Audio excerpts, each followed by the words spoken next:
दोस्तों नमस्कार। आज की कहानी शुरू करने से पहले जो भी चैनल पर पहली बार आए हैं या जिसने भी अभी तक चैनल को सब्सक्राइब नहीं किया है तो जल्दी से जाकर चैनल को सब्सक्राइब करें और घंटी का बटन दबाकर ऑल का आइकन जरूर प्रेस कर लें ताकि हमारी कहानियों की नोटिफिकेशन आप तक सबसे पहले पहुंचती रहे और आप हमारी कहानियों का आनंद उठाते रहें।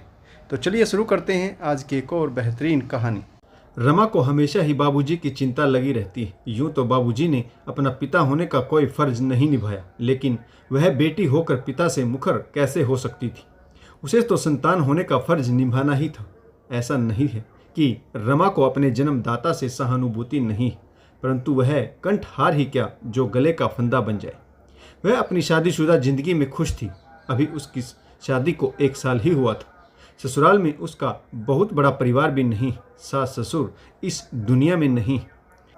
रमा के पति को बुआ जी ने ही पाल पोस कर बड़ा किया था और अब रमा से शादी के बाद विपिन खुशहाल जिंदगी जी रहा था, परंतु रमा की जिंदगी हमेशा इतनी खुशहाल नहीं थी।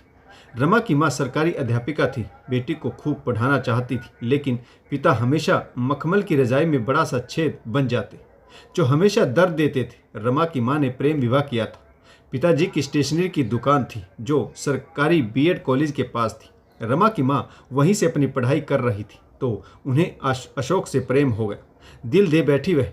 अभी तो पढ़ाई भी पूरी नहीं हुई थी, घर वाले ना नुकर कर रहे थे, लेकिन रमा की मां ने प्रेम विवाह रचा लिया और फिर कुछ दिन बाद उनकी सरकारी नौकरी भी लग गई।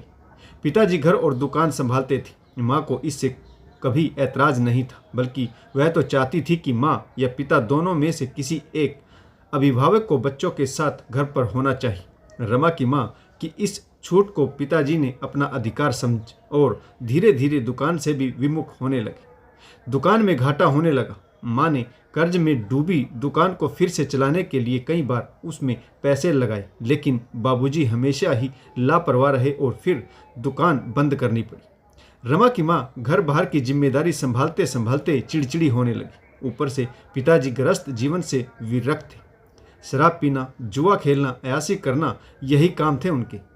बाबूजी के ऐसे व्यवहार के कारण मां की तबीयत बिगड़ती चली गई और एक दिन हृदयाघात से वह यह संसार छोड़कर चली गई। उस समय रमा की उम्र केवल 17 वर्ष की थी। वर्ष भर जैसे तैसे करके रमा को उसके दादा दादी ने पाला। फिर 18 की पूरी होते ही उसकी शादी विपिन से कर दी। पति अच्छी और सुलझी विचारधारा के इंसान हैं। उन्हें बाबूजी से कभी कोई शिकायत नहीं रही। माँ के घर में बाबूजी अब अकेले रहते हैं। रमा को उनकी चिंता लगी रहती है। एक दिन रमा ने विपिन से कहा, क्यों न हम पिताजी को अपने पास इस कॉलोनी में एक घर दिलवा दे, इससे उनकी देखभाल होती रहेगी। विपिन ने तुरंत ही कहा, इस कॉलोनी में दूसरा घर क्यों, इसी घर में वह अपनी बेटी दामाद के साथ आराम से रह सकते हैं, मुझे कोई आपत्ति नहीं। रमा बोली, नहीं, शायद पिताजी हमारे साथ रहना पसंद ना करे। वह बेटी की गृहस्थी में दखल अंदाजी करना नहीं चाहेंगे। वे परिवार से भले ही विमुख रहे हों, लेकिन पारिवारिक रिश्ते निभाना अच्छे से जानते हैं। विपिन बोला, ठीक है, तुम बात कर लो। पास ही एक मकान बिका हुआ है, छोटा है परंतु पिताजी के लिए काफ़ी है। मैं आज ही उसे खरीदने की बात चलाता हूँ। कुछ दिनों बाद पिताजी रमा के पास वाले घर में शिफ्ट हो गए। वे रहते दूसरे घर में थे, लेकिन खाना रमा के घर खाते थे। माँ वाला बड़ा घर था, किराए पर चढ़ा दिया गया, जिससे पिताजी को आर्थिक तंगी ना हो। बाबूजी अपनी पेंशन और किराए के पैसे से रमा को दोनों समय की सब्जी खरीद कर ला देते थे। रसोई का अन्य राशन भी कभी कभी लाते रहते थे। रमा बहुत मना करती, लेकिन बाबूजी कहते, इस बुढ़ापे में उन्हें ज़्यादा पैसे की क्या ज़रूरत है, और फिर संभालने के लिए तो बेटी दामाद है ही, मुझे किसी चीज़ की चिंता नहीं। रमा का मन टिस करके रह जाता। काश बाबूजी ने माँ की अहमियत समझी होती, आज वे अकेले नहीं होते। मनुष्य को रिश्ते का सम्मान तब होता है जब वे हमेशा के लिए टूट जाते हैं। बढ़ती उम्र के चलते पिताजी बीमार रहने लगे। रमा की चिंता बढ़ गई। रमा को विपिन ने संभाला। धीरे धीरे बाबूजी की तबीयत में सुधार आने लगा। अब वे बेटी के घर कम ही आते थे। उन्होंने अपना टिफिन लगवा लिया और चाय नाश्ते का बंदोबस्त स्वयं अपनी रसोई में करने लगे। रमा को थोड़ी चिंता होने लगी। बाबूजी का व्यवहार भी बदला हुआ था, लेकिन वह सोचती थी कि शायद बाबूजी हम पर हर समय बोझ नहीं बनना चाहते। उन्हें जैसे सुख चैन मिले रहते थे।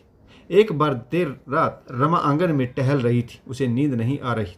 वह बार बार बाबूजी के घर को निहार रही थी। कैसे रहते हैं वह अकेले, काश माँ आज उनके साथ होती। तभी उसने देखा कि बाबूजी के घर से एक महिला निकल कर गई। मन तो चंचल होता है, एक तो पुरुष वह भी अकेला। इंसान भले ही बुजुर्ग हो जाए लेकिन शरीर की जरूरतें मर तो नहीं जाती। अगले दिन रमा ने उस महिला के विषय में बाबूजी से पूछा तो वे नजरें चुराते हुए बोले, कुछ नहीं बेटा, वह तो मुझसे किसी के घर का पता पूछ रही थी, पर मैं तो यहाँ पर किसी को जानता नहीं, इसीलिए मैंने मना कर दी। शायद वह महिला काम की तलाश में थी। झाड़ू पोछा बर्तन का काम मांगते हुए घर के अंदर तक चली आई। मैंने मना किया तो वापस चली गई। इतनी रात को भी कोई महिला काम मांगने आती है क्या? यह बात रमा को जची नहीं। इसके बाद रमा बाबूजी के घर पर नज़र रखने लगी। उसने कई बार उस औरत को आते जाते देखा। कई बार वह सुबह जल्दी ही घर से निकल जाती थी। रमा ने सोचा, क्यों न किसी महिला को पिताजी के जीवन में स्थायी रूप से लाया जाए। इस विषय पर उसने विपिन से बात की। विपिन, ठंडे दिमाग से सोचो, इसमें बुराई क्या है? बाबूजी भी तो पुरुष ही हैं।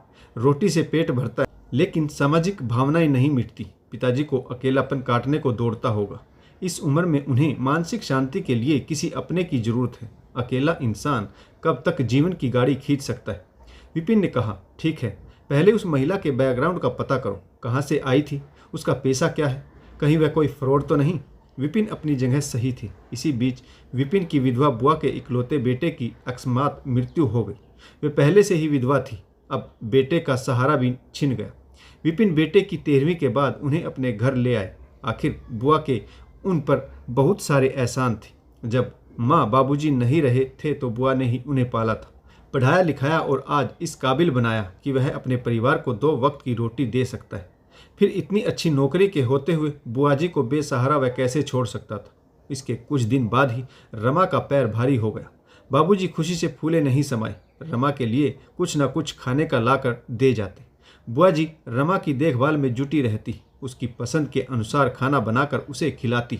इसी बीच रमा ने देखा कि बाबूजी और बुआ जी के बीच मानसिक लगाव बढ़ रहा है। जब बाबूजी रमा से मिलने आते तो बुआ जी खुश होकर उन्हें चाय नाश्ता कराती, उनसे घुल मिलकर बातें करती। दोनों रमा को बुलाकर घंटों बतियाते रहते। यह देखकर रमा को मानसिक सुकून मिलता था। एक दिन रमा ने उचित अवसर देखते हुए विपिन से कहा, विपिन, क्यों न हम बुआ जी और बाबूजी की कोर्ट मैरिज करा दें?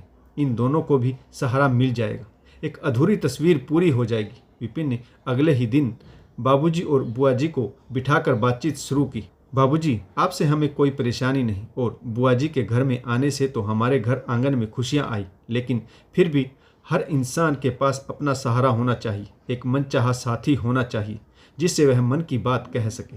अगर आप दोनों को ठीक लगे तो हम आपके रिश्ते को पुख्ता करना चाहते हैं, अधूरी तस्वीर को पूरा करना चाहते हैं।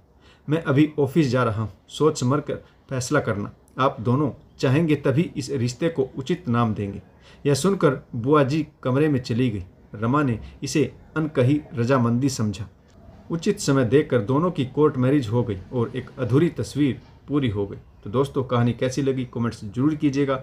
आपका एक कमेंट हमारा हौसला बढ़ाता है। अगर आपको हमारी कहानियाँ अच्छी लगती हैं, लाइक शेयर और कमेंट्स जरूर करें ताकि हमारा भी हौसला बढ़ता रहे और हम आपके लिए नई नई कहानियाँ लेकर आते रहें। तो दोस्तों, कहानी पढ़ने के लिए आप सभी का बहुत बहुत धन्यवाद। जय हिंद, वंदे मातरम, भारत माता की जय। जय जवान और जय किसान।